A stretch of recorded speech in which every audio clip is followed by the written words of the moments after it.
أعوذ بالله من الشيطان الرجيم.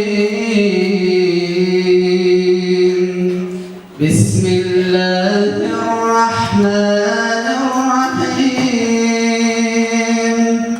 ولقد آتينا إبراهيم رشده من قبل وكنا به عالمين.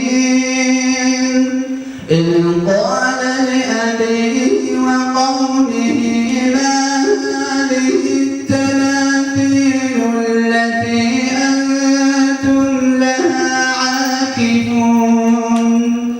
قالوا وجدنا آباءنا لها عابدين.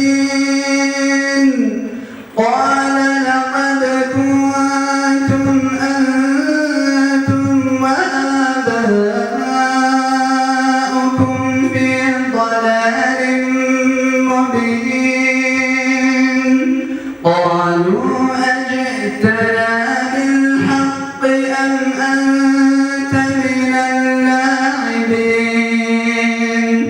قال بل ربكم رب السماوات والأرض الذي فطرهن وأنا على ذلكم من الشاهدين. وتالله لأكيدن أصنامكم بعد أن تولوا مدبرين. فجعلهم جذاذا إلا كبيرا لهم لعلهم إليه يرجعون. قالوا من فعل هذا بآلهتنا إنه لمن الظالمين. قالوا سمعنا فتى يذكرهم يقال له إبراهيم. قالوا فأتوا به على أعين الناس لعلهم يشهدون. قالوا أأنت فعلت هذا بآلهتنا يا إبراهيم. قال بل فعله كبيرهم هذا فاسألوهم إن كانوا ينطقون.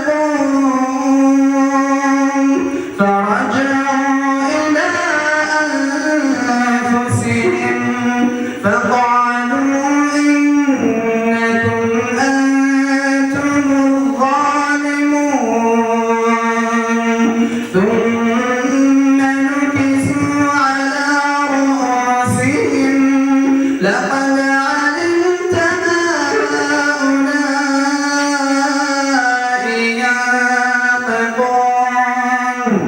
قال أفتعبدون من دون الله ما لا ينفعكم شيئا ولا يضركم.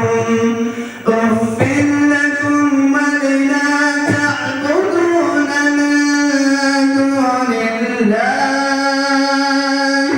أفلا تعقلون. قالوا حرقوه